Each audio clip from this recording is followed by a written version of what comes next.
सतगुरु कबीर की एक वाणी है, ज्यों तिल माही तेल है, ज्यों चकमक में आग, तेरा साईं तुझ में जाग सके तो जाग। अर्थात जैसे तोड़ी में तेल छिपा हुआ है, चकमक में आग छिपा हुआ है, उसी प्रकार तुम्हारे ही तन के अंदर ईश्वर का वास है। उसे आभास करने की जरूरत है, उसे जानने की जरूरत है, अनुभव करने की जरूरत है। हाय घट में सूझत नाही, लानत ऐसो जींद, तुलसी या संसार को भयो मोतियाबिंद। जिन्हें मोतियाबिंद हो जाता है उन्हें दिखाई नहीं पड़ता है, दिखता भी है तो झलफल झलफल करते रहता है। स्पष्ट रूप में उसका कोई भी कार्य सही से नहीं होता है।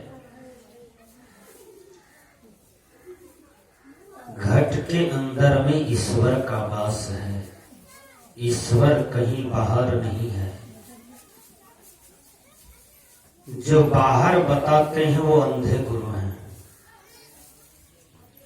उनको बोध नहीं हुआ, इसलिए भटक रहे हैं और भटका भी रहे हैं। ईश्वर बाहर नहीं है, वो आपके अंदर है, हमारे अंदर है, सबके अंदर है। अनुभव करें, आभास करें ध्यान योग से, ध्यानाभ्यास के द्वारा। ध्यान के 4 भेद होते हैं, शब्दाभ्यास, रूपाभ्यास, दृष्टा दृश्याभ्यास और साक्षी भाव। इसी को सतगुरु मेही ने कहा, मानस जाप, मानस ध्यान, दृष्टि साधन, सुरत शब्दयोग। ध्यान के प्राक्रांतर भेद बताए। छत पर चढ़ने के लिए सीढ़ी माध्यम होता है, उसी प्रकार ईश्वर का अनुभव करने के लिए ध्यान मार्ग माध्यम है। ध्यान और साधना दोनों द्वंद्व समास है। लोटा डोरी दाल भात ध्यान साधना, अमीर गरीब, ये द्वंद्व समास है। जहां ध्यान है वहां साधना नहीं होगा, ध्यान नहीं बनेगा। ध्यान करेंगे, साधना नहीं करेंगे तो अपूर्ण रहेंगे, पूर्णता की प्राप्ति नहीं हो सकती है। ध्यान करने से पहले ध्यान को जानना होगा कि ध्यान का मतलब क्या होता है। व्याकरण पढ़िए, साहित्य पढ़िए, शब्दकोश पढ़िए, नहीं तो शब्द जाल में उलझ करके रह जाएंगे। आंख बंद करते करते मर जाएंगे, कहीं कुछ नहीं मिलेगा।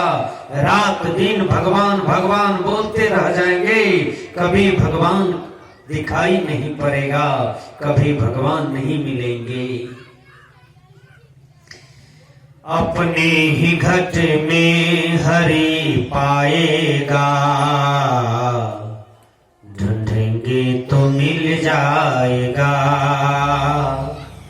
ढूंढेंगे तो मिल जाएगा। हे साधक, शब्दाभ्यास में पहले चलो। शब्दाभ्यास है गुरु का मंत्र। जाप करो, जाप करो, जाप करो। जाप करते करते करते समस्त भोग को जीत लो, समस्त विषयों को जीत लो, वासनाओं को जीत लो और अपने आप में लीन हो जाओ, अपने स्वरूप में अस्त हो जाओ। जो तुम्हारा स्वरूप है वही अमर है, वही अजर है, वही अखंड है, वही अविनाशी है। जीव ही पीब होता है, लेकिन जीव से पीब कैसे बना जाता है यह प्रक्रिया सद्गुरु से समझा जाता है। बहुत महीन ज्ञान है, सब नहीं समझ पाते हैं। यदि ईश्वर बाहर में रहते, ईश्वर का कहीं घर रहता तो उसका टेलीफोन नंबर रहता, मोबाइल नंबर रहता। लोग धन दौलत कमा करके सबसे पहले ईश्वर के लिए दूरभाष नंबर लेता, ईश्वर का घर का टेलीफोन नंबर लेता, इतना रुपया खर्च करके, लेकिन सो बात नहीं है। ईश्वर ईश्वर होर लगी है, भगवान भगवान होर लगी है। सुधार तो केवल व्यवहार का होना चाहिए, सुधार तो विचार का होना चाहिए, सुधार तो मानव समाज का होना चाहिए, सुधार तो राष्ट्र का होना चाहिए, सुधार तो विश्व का होना चाहिए, सुधार तो रोग का होना चाहिए। जो रोग हमारे पास है उस डॉक्टर के पास नहीं गए, इसलिए आज तक जन्म मरण का चक्कर झेल रहे हैं। हाय डायबिटीज, चले गए लकवा पेशेंट डॉक्टर के पास। हाय टीबी, चले गए गैस्ट्रिक वाला डॉक्टर के पास। वह कुछ से कुछ लिख करके दे दिया, पढ़ा करके भेज दिया, इसलिए रोग का इलाज नहीं हुआ, इसलिए जीव आज तक भटक रहा है, आज तक जन्म मरण के चक्र को झेल रहा है। विचार करना होगा, सबला अभ्यास में चले। सबसे पहले गुरु से मंत्र लें। वो मंत्र क्या है? सद्गुरु शरणम, जय गुरु, वाहे गुरु, ओम नमः शिवाय। महापुरुषों के द्वारा जो भी बनाया हुआ मंत्र है, उस मंत्र पर विश्वास होनी चाहिए, श्रद्धा होनी चाहिए, प्रेम होनी चाहिए, स्नेह होना चाहिए। जब श्रद्धा पूर्वक उस मंत्र का हम जाप करते हैं, धीरे धीरे धीरे समस्त वासना मिट जाता है और साधक स्वरूपस्थ होने लगता है। वह स्वरूपस्थ क्या है? अहम शुद्ध चैतन्य ज्ञान स्वरूपम, अजर हम अमर हम अखंडम अनुपम। मैं शुद्ध चेतन आत्मा हूं, अजर हूं, अमर हूं, अखंड हूं, अविनाशी हूं, और जो अविनाशी है वह रूप मेरा सबसे सुंदर है। शरीर का रूप झड़ जाता है।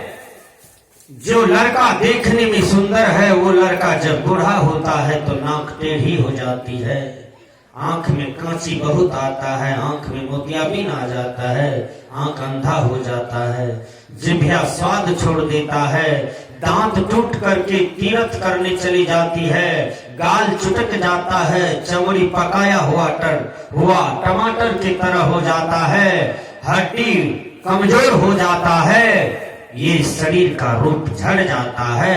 यह शरीर का रूप परिवर्तनशील है, लेकिन आत्मा का जो रूप है वह एक रस है, वह कभी न बनता है न तो बिगड़ता है। आत्मा का रूप जो है वह एक रस है। कंस के नगरी में कुबड़ी हुई थी, कुबड़ी जो कंस की शरीर को सुगंधित करती थी। कुबड़ी सब दिन सुगंधी पहुंचाती थी। कंस का जब स्नान हो जाता था, सब कुछ हो जाता था, कुबड़ी का काम था उसके शरीर को सेंट मार देना, सुगंधी पैदा कर देना, पूरा शरीर में इत्र सुगंधी भर देना। और कंस चले तो मालूम पड़े यह अगरबत्ती जल रहा है, सुगंधी आ रही है। संजोग हुआ बलराम जी और कृष्ण जी दोनों पधारे हैं कंस की नगरी में। अंतर्यामी भगवान कृष्ण मुस्कुराते हुए कहते हैं, मेरे बड़े भैया बलराम जी, मन तो करता है थोड़ा सा घूमे ये ग्राम, ये नगरी, देखे मामा श्री का नगरी कैसा है, कैसे प्रजा लोग रहते हैं, कैसे यहाँ पर लोग निवास करते हैं, यहाँ की थोड़ा सोसाइटी का अध्ययन किया जाए। बलराम भी कहते हैं, चलो न छोटे भैया, मेरे भी मन में होता है कि मैं भी थोड़ा सा कंस की नगरी को देखूं। विचार कीजिए, दोनों भाई निकलते हैं। जब दोनों निकलते हैं तो संजोग से सबसे पहले कुबड़ी का दर्शन होता है। कुबड़ी डलिया में सुगंधी लेकर के कुछ फल फूल अगरबत्ती लेकर के कंस के पास जा रही थी। भगवान कृष्ण देखते हैं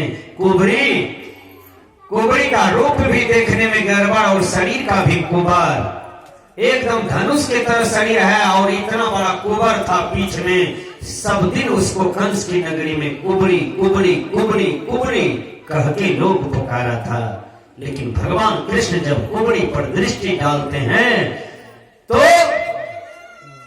कुबड़ी के रास्ते को भगवान कृष्ण रोकते हैं। देखिए जैसे बच्चा दादाजी के साथ खेलते हैं तो दादा भी बच्चा के साथ खेलने लगते हैं, हंस हंस के खेलते हैं। जैसे पोता दौड़ते हैं दादाजी भी दौड़ते हैं। जैसे पोता जी एकदम जैसे पक्षी की तरह उगलाते हैं द्वार पर, उसी तरह से दादाजी पोता के साथ रमन करते हैं, खेलते हैं। उसी प्रकार कुबड़ी के साथ भगवान कृष्ण व्यवहार करते हैं, रास्ते रोकते हैं। कुबड़ी कहते हैं तुम कौन हो, मेरे रास्ते क्यों रोकते हो, मेरे साथ मजाक क्यों करते हो। अरे मजाक मत करो, नहीं तो कंस मुझे फांसी पर चढ़ा करके मार सकता है। भगवान कृष्ण कहते हैं अरे सुंदरी कहां जा रही हो, ये डलिया से बहुत सुंदर सुगंधी आ रही है। अरे सुंदरी, ये डालिया से बहुत सुंदर सुगंधी आ रही है। अरे सुंदरी, अरे सुंदरी, अरे सुंदरी, सुंदरी सुंदरी, ये सुगंधी मेरे देह में दे दो, मुझे दे दो, मुझे बहुत आनंद आएगा। मैं और बलराम भैया के शरीर से भी सुगंधी आएगी, थोड़ा हम लोग भी अपने कपड़ा में लेते हैं। नहीं नहीं, ये तो महाराजा के लिए ले जा रहे हैं, ये तो महाराजा के देह में लगेगा। क्या बोलते हो बच्चा, क्या बोलते हो युवक, तुम कौन हो, इस तरह से मेरे रास्ते को रोकते हो, इस तरह से मेरे साथ मजाक करते हो। मुझे जाने दो, राजा के पास जाना है, मुझे कंस के पास जाना है। भगवान कृष्ण कहते हैं अरे सुंदरी, अरे सुंदरी, मेरी बात तो तुम समझो। जब सुंदरी दृष्टि देती है भगवान कृष्ण के ऊपर में तो लगा कि कोई अद्भुत आदमी सामने में खड़े। विचार कीजिए, सुंदरी को लगा, कुबड़ी को लगा कि कोई अद्भुत आदमी, कोई विशिष्ट पुरुष मेरे सामने में खड़े हैं। सुंदरी की आंख से आंसू गिरने लगता है और कहते हैं तुम कौन हो, मुझे सही से परिचय दो। भगवान कृष्ण हंसने लगते हैं, कहा मैं कौन हूं, हे सबरी, हे सुंदरी, आज तक तुमको कंस के नगरी में लोगों ने कहा कुबड़ी, तुम्हारे शरीर के रूप को देखा है, ये हार चाम को देखा है, लेकिन सुंदरी तुम्हारी आत्मा का जो रूप है, तुम्हारी आत्मा में जो सुगंधी है, उसको कंस की नगरी में कोई नहीं देखा। उसको देखा तो केवल बलराम देखा, उसको देखा तो केवल कृष्ण ने देखा। जब दर्शन को दिल चाहिए तो दर्पण माजत रहिए, जब दर्पण में लगी काई तो दर्श कहां से पाई। यदि अपना साफ चेहरा को देखना चाहते हैं तो दर्पण को साफ कीजिए, तब देखिए साफ चेहरा दिखाई पड़ेगा, साफ रूप का दर्शन होगा। यदि दर्पण गंदा है तब अपना रूप को देखिए तो मलेच्छ जैसा दिखाई पड़ेगा, दिखाई तो पड़ेगा लेकिन स्पष्ट रूप में नहीं आ सकता है। काश कुबड़ी, सुंदरी, तुमको आज तक आत्मा को तुम कोई नहीं देखा, तुम्हारी आत्मा को। आत्मा सुंदर होता है, शरीर सुंदर नहीं होता है। जो लोग कहते हो कि शरीर सुंदर होता है, एक सुंदर लड़का जो टोला में सबसे गोरा है, सबसे कटिंगर है, सबसे सुंदर शरीर है, उसको लाओ, उसके शरीर से पैखाना एक कटोरी में रख दो, उसके शरीर का मूत्र रख दो एक कटोरी में, उसके शरीर का नाक का नेटा रखो, मुंह के कप रखो, आओ जितनी भी इंद्रियों से गंदगी निकलता है उसको छोटा छोटा कटोरी में रखते चलें और एक सुंदर कपड़ा से ढक दें। जिन्हें सुंदरता प्यारा है उसके सामने ले जाएं कि देखो ये सुंदर शरीर से निकला है, इसको कोई आदमी थोड़ा सा भी खा लो तो समझ जाएंगे कि सुंदर वस्तु का भोग करने का तुम्हारे अंदर में लालसा है। ये शरीर महाकाल की तरह होता है। जैसे महाकाल देखने में बहुत सुंदर लगता है, लेकिन अंदर भोरिए तो कुत्ते की पैखाना की जैसा समान है, उसी प्रकार ये मानव शरीर है। कटिंगर लगता है, आकर्षक लगता है, लेकिन अंदर तो वही कुत्ते की पैखाना की तरह गंदगी भरा हुआ है। वो गंदगी किसी को प्यारा नहीं है। विचार कीजिए, साधन धाम मोक्ष करी द्वारा, शरीर माध्यम क्रम धर्म साधनम। सभी साधनों में शरीर प्रमुख और प्रथम साधन है। तो कौन चीज का साधन है? तो मोक्ष का साधन है, मुक्ति का साधन है। शरीर मुक्ति के लिए मिला, शरीर आवागमन की चक्र क्षय करने के लिए मिला। जब खेत में धान को बोते हैं तो उसमें पौधा उगता है, उसको क्या कहते हैं हम लोग? बिरार, बिच्चर। जब खेत में चावल बोया जाए तो एक भी बिच्चर नहीं होगा, एक भी बिरार, कोई भी किसान बिरार नहीं जाएंगे। लेकिन चावल केवल बोया जाए और सोचो मन में कि हमको धान का खेती करना है, लेकिन चावल इस बार छींटते हैं, क्या एक भी पौधा उगेगा? चावल किसको कहा जाता है? चावल उसको कहा जाता है जिसके ऊपर से छिलका हटा दिया जाता है, उसी को चावल कहा जाता है। सज्जनों, धान का रेट ज्यादा होता है कि चावल का रेट ज्यादा होता है? चावल का रेट ज्यादा होता है। ये संत महात्मा का जीवन चावल है। सदगुरु कबीर साहब का रेट है दुनिया में, उसका कीमत है, उसका अमूल्य कीमत है। बाबा मिही का अमूल्य कीमत है, कोई कीमत नहीं दे सकता है। क्यों? अपने जीवन में से ये महापुरुष लोग छिलका हटा दिए। वो छिलका क्या है? विषय का, भोग का, नाना प्रकार के विकारों का। यह शरीर पर से, यह आत्मा पर से केवल छिलका हटाने की जरूरत है। जो छिलका जन्म जन्मांतर से पड़ा हुआ है, वो छिलका क्या है? भोग का, इंद्रियों भोग का, मन की जो लालसा है, मन की जो इच्छा है प्रकृति मंडल में, जन्म जन्मांतर से भोग प्राणी पदार्थ को भोगते आ रहा है, लेकिन लालसा पूरा नहीं होता है, इच्छा पूरा नहीं होता है।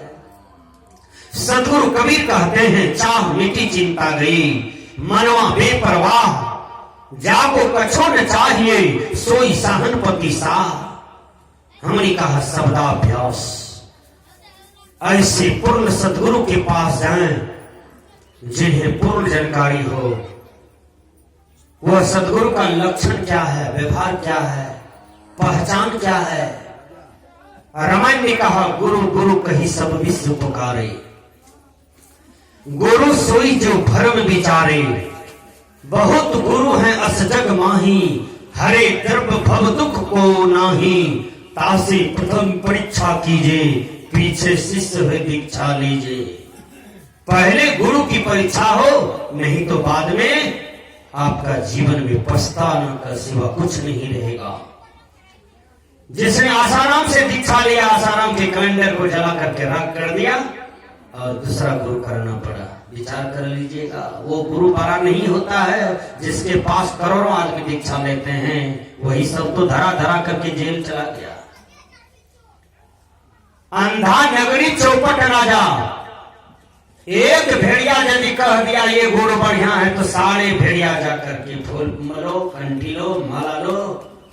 परीक्षण कभी नहीं किया कि गुरु का संस्कार कैसा है, गुरु का व्यवहार कैसा। पहले जानिए तब कीजिए, नहीं तो पछतावा पड़ेगा। रामपाल जी आज करोड़ों भक्त बना करके जेल में सड़ रहे हैं। राम रहीम का करोड़ों भक्त था, जेल में सड़ रहे हैं।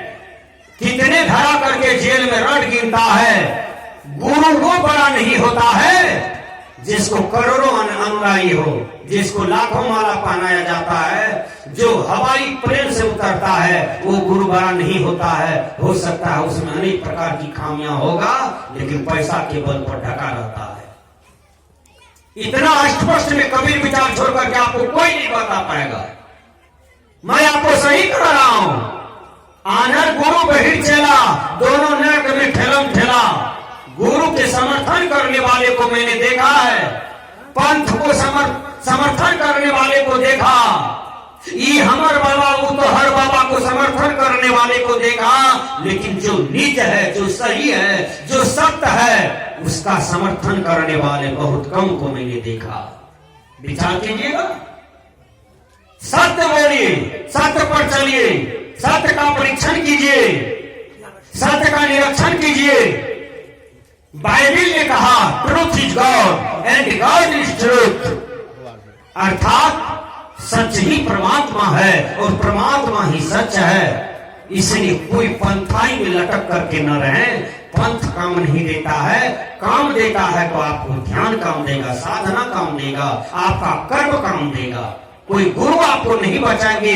लाख बुराई कर दीजिए, अररिया जेल, पूर्णिया जेल जाने से कोई गुरु नहीं बचा पाएगा।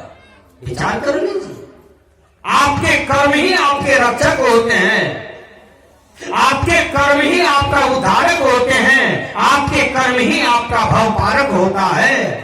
विचार कीजिएगा, भगवान कृष्ण ने गीता में समझाया अर्जुन को, हे अर्जुन, मनुष्य अपने जीवन का उद्धार स्वयं करता है और अपने जीवन का पतन भी स्वयं करता है। विचार कीजिए, इसमें भगवान का दोष नहीं है। हमारे समाज में कोई युवक बिगड़ गया है, इसमें बजरंगबली का दोष थोड़ा है, गोसाई बाबा का दोष थोड़ा है, रामकृष्ण का दोष थोड़ा है। दोष तो उनकी संगति में है, जिस संगति में वो रात दिन बैठता है, और वो संगति उसके लिए जहर है। जो आज दारू पीता है, शराब पीता है, गांजा पीता है, मांस खाता है, माँ बाप को मारता है, दादा दादी को धकेल देता है, और वो लड़का जवानी के उन्माद में वो लड़का नाना प्रकार के कुकर्म को करता है। ये कुसंग का परिणाम है। सत्संग में आज एक भी लड़का नहीं है, एक भी लड़कियां नहीं। देख लीजिए, यही परीक्षण कीजिए, अशोक बाबू के दरवाजे पर एक भी लड़का नहीं है, एक भी लड़की नहीं है। इसी दरवाजे पर अशोक बाबू यदि गुलाबाग की लड़की को ला करके नचाते तो बिन पूछे भी बनवानखी तक, जानकी नगर तक का लोग यहाँ आ जाता, तुरंत प्रचार हो जाता, बिन प्रचारे का प्रचार। अब इतनी भीड़ की टीना का टट्टी तोड़ देता। विचार कीजिएगा, आदमी का भीड़ नकली की तरफ ज्यादा है और असली की तरफ कम है। मानते हैं बात को? नकली में दौड़ रहा है और असली के पास कोई पहचान नहीं है। हीरा को कतरा के झोर